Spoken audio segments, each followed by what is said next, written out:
Thank you, Mr. Chair, and thank you, Secretary, for being here today. It is your first time coming to this committee, and we did invite you for 2 hours, so will you be here for the full 2 hours? I believe I'm here for an hour. Well, we did invite you for 2 hours. It's unfortunate that you were only here for an hour. So you talked quite extensively about the school food program. Are you the lead on the school food program? I am. So do you attend cabinet meetings? I do. And so are you happy with the fact that your school food program only aims to serve 1 in 10 kids in Canada? I believe the school food program has made tremendous advancement in feeding more children, 400,000 additional with the investments that have been made. This is in addition to what the work and the investments that provinces and territories were doing. And so I believe that it is a big step forward and a meaningful impact on families in need. So do you know how many school-aged children are in Canada? How many school-age? I do not have that exact number in front of me. 5 million. So you're aiming to feed 400,000. That means that that's only 1 in 10 kids that will even possibly get fed by that program. What happens to the other 9? It is 400,000 in addition to what the provinces and territories were already contributing through their own investments and programs. So, for example, in Quebec, there were over 700,000 children that were receiving meals, and now that number has grown thanks to the investment. So I think, is there always room to do more? Absolutely. We're going to make the program permanent, and we're going to continue to invest in it and expand it to meet the needs of as many children as we can. Do you know how many children go to food banks every single month in Canada? Do you know how many children go to food banks every single month in Canada? I don't have an exact number, no. Would you like to know? It's over 700,000 children in food bank lines every single month in this country. Does that number alarm you?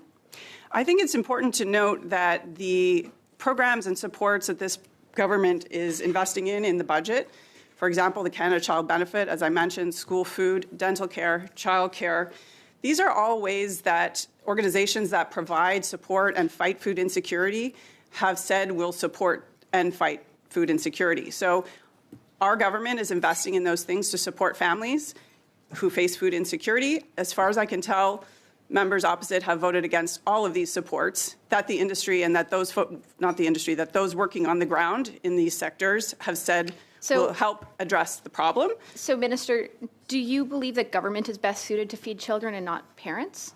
I believe it takes a village to raise healthy children.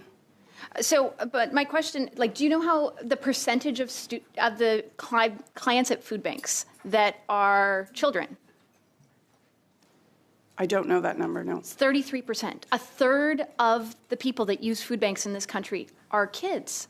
This is an abject failure from the government for the last 10 years that have been driving up food prices.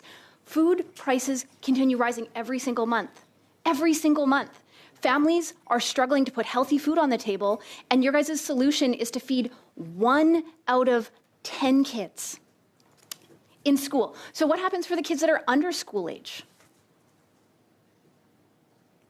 The Canada Child Benefit, for example, for a family of 2 right now is $11,000 tax-free. In addition, if we add dental care, represents thousands of dollars back in the pockets of families. For the parents who do have children who are school age and receiving the benefit of the National School Program, perhaps in their school, that's another $800 in the pockets of Canadians. We also put forward a tax cut for 22 million Canadians. That was the first thing this government did. So we are there with supports. We are also cutting spending to invest more in these programs and protect and defend and protect these programs. These are all supports that will help with affordability, will help parents with the cost of raising their kids. And these are all things that Conservatives have consistently voted against, including last night in the House of Commons. But do you understand that it now costs over $6 to buy a 4-liter of milk in my community? And I'm not even that far north. The further north you go, there are families that are paying substantially more just for milk to be able to feed their kids.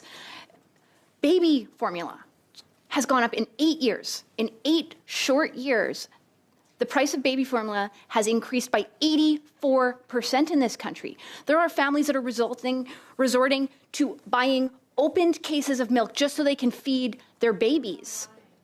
That is absolutely insane. But this is what's happening because people can't afford formula. Minister, do you know, or Secretary, do you know what the most stolen food product is in Canada?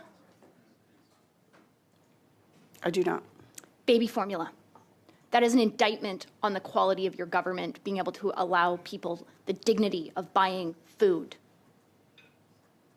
That is absolutely unacceptable.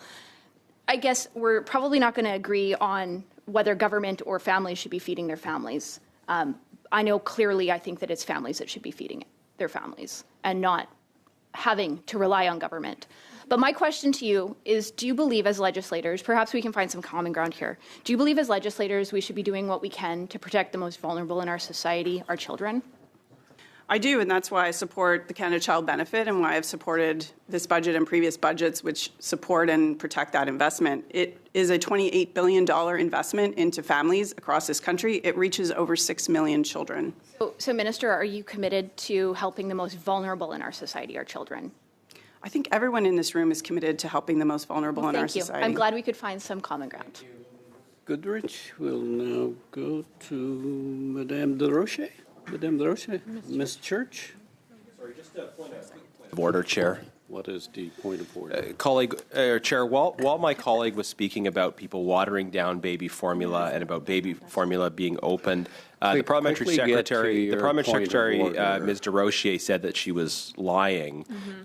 She's not lying, and it was an interruption. So I wonder if you can call Ms. De Roche to order, and if she has objections to what my colleague. I'll call you to order.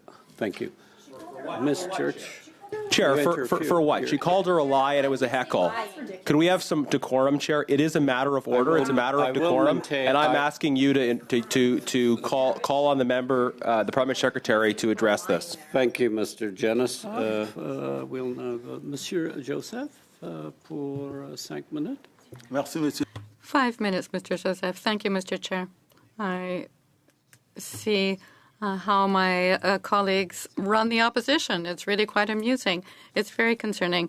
The opposition party states that families, youth, the regions, and Quebec are not being served. Is there a difference between what happens in the House and what happens in the committee? Because, you know, here they're defending everything, but when we get to the House of Commons, they vote against everything.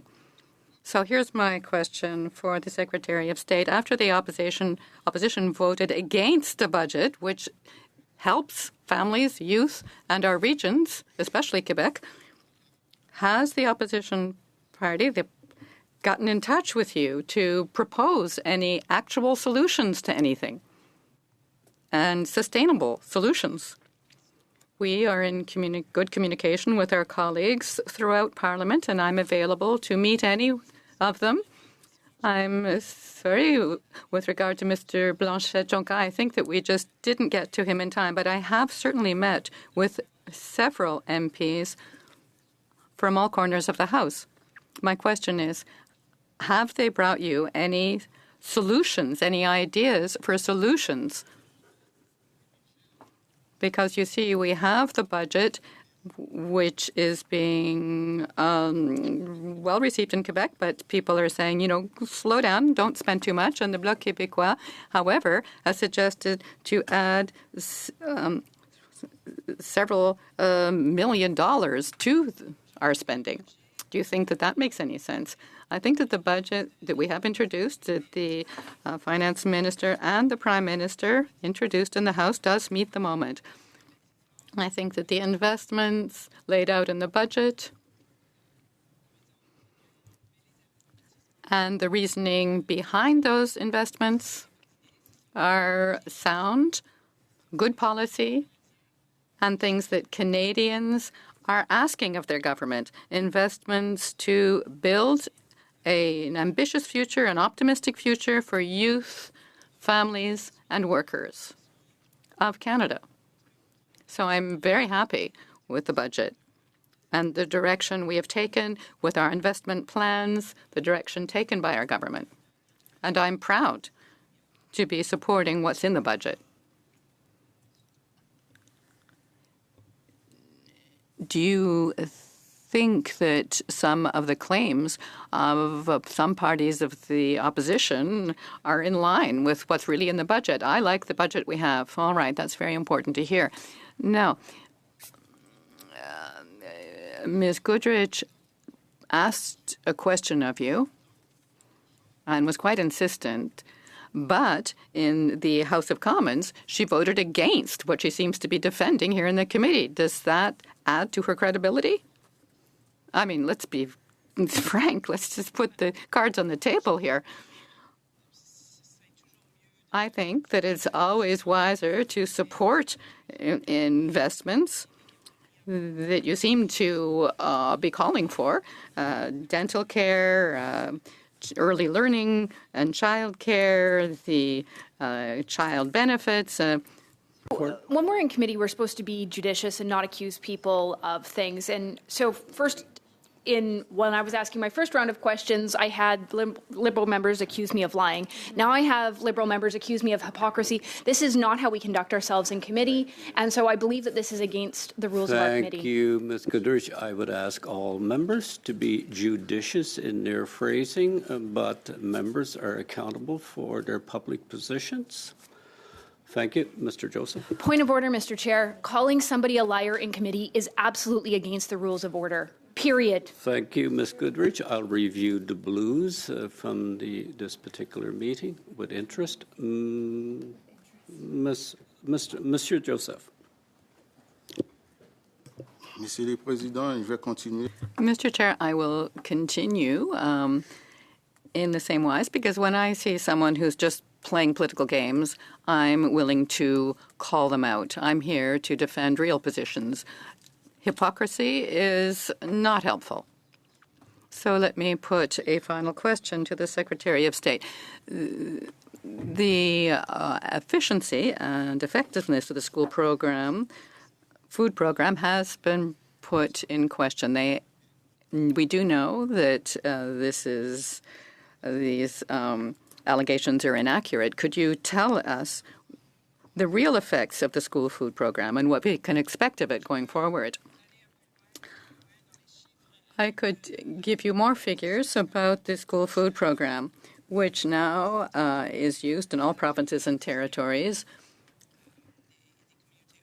as well as Indigenous communities we are working with to provide nutritional food in New Brunswick.